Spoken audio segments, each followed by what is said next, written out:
Welcome to the complete pull-up masterclass. This video is designed so you guys can get not only your first pull-up, but get to 10 plus reps as quickly and efficiently as possible. What we're going to touch on is the key elements of the form and technique, which is very important for pull-ups and building that strength. We're going to talk about the progressions and the key variations that can help build up your pull-ups. We're going to talk about the goals and how long they may take. We're also going to talk about why pull-ups and building it in the correct way is so important for building your strength overall with calisthenics and just body weight training. And lastly, and most importantly, we're going to talk about the programming and how we can do simple things to adjust the programming to optimize how quickly you build that strength. So firstly, technique. There's really just two things we have to make sure we're doing. We can go into a lot more detail on that, but as long as you're coming from a complete dead hang on every single rep and getting your chin over the bar and coming back down once again to that dead hang, you can't go too wrong. However, we do want to try and isolate pull-ups and do a hollow body pull-up versus a body weight pull-up. And the key differences are in the elbow, ribs, and spine positioning. With hollow body pull-ups, we want to compress our ribs and core together compared to being flared. We want to keep our legs or hips slightly forward to keep that core engaged. Instead of having our elbows flared like we normally would with the bodybuilder pull-up, we tuck our elbows in and keep them forward. And in terms of that pull, we're really trying to keep our spine neutral. So how we do that is we focus on pulling our shoulders down. But in comparison, what we do is we arch the back and bring our shoulders down and backwards in a bodybuilder pull-up. So that is the biggest difference. And lastly, we also try and get our chin over the bar rather than getting our chest to touch the bar. If you get all of that right, your strength will absolutely skyrocket. So secondly, what can we do in terms of variations and progressions to make sure we can progress to that body weight pull-up? So actually there are a lot of different variations that we can utilize in our training to build that strength. We have inverted rows, we have lat pull downs, we have leg assisted pull-ups. We can also do dead hangs and hanging leg raises to build that grip strength and core strength. However, the most bang for your buck important way to progress to those pull-ups is using bands. We want to be doing that in the low rep ranges too. I'll speak more on that at the end of the video, but slowly regressing the bands down until you can do it simply with your body weight. So the goal of the pull-up, as I mentioned, we want to try and get you to get your first pull-up and then get to 10 plus reps as quickly as we possibly can.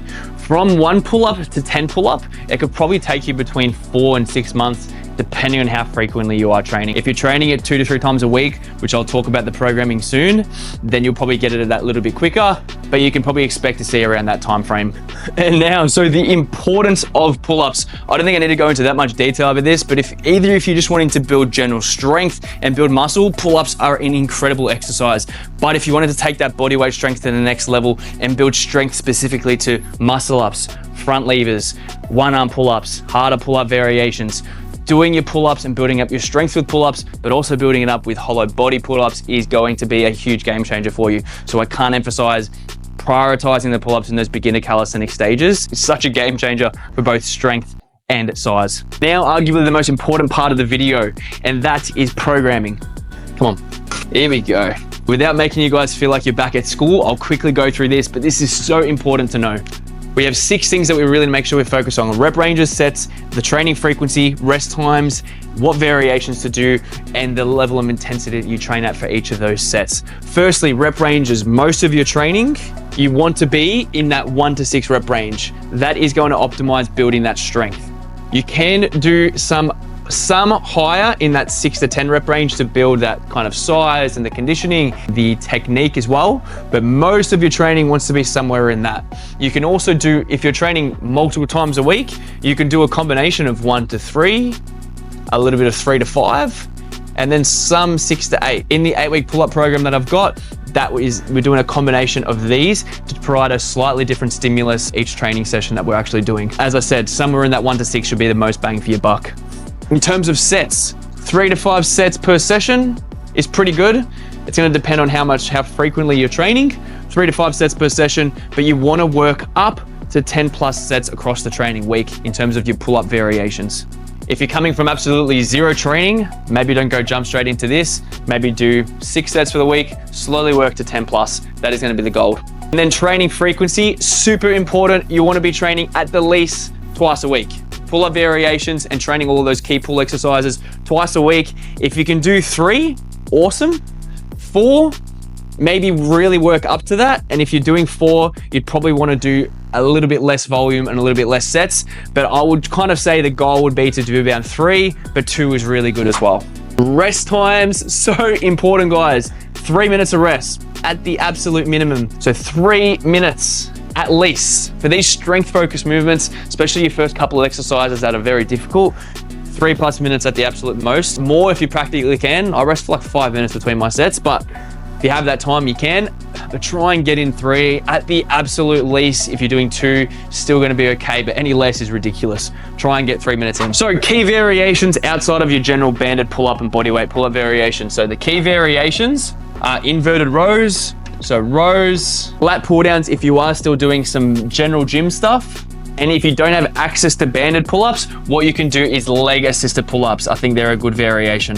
And other accessory exercises you can do are dead hangs and hanging leg raises.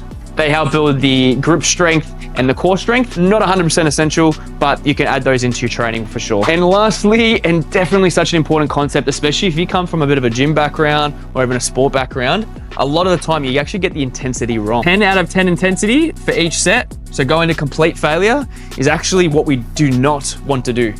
So from a pure strength perspective, you build more strength when we don't go to complete failure. You still want to be at a high intensity. We want to be close to failure, but we do not want to be at complete failure where we cannot get absolutely any rep of our life dependent on it. So still train at high intensity, still train close to failure, but don't go to complete failure. And a lot of research suggests this is true, but not only that do we build more strength this way, we can actually get more volume in and we can actually reduce injury risk, and our technique's gonna be better too. So it genuinely is a win-win-win. If you need more guidance, you can jump in my full calisthenics community. I've got an 8-week pull-up program as well as a beginner foundation program, beginner hybrid program, depending on what your goals are and your kind of preferences to training. So there's an abundance of resources there for you. But either way, take on a lot of this stuff, get the technique right, work through the progressions. You'll have your first pull up and you'll get to 10+ in no time, I promise you. Subscribe, follow me on Instagram, all the rest of it. Have a good one.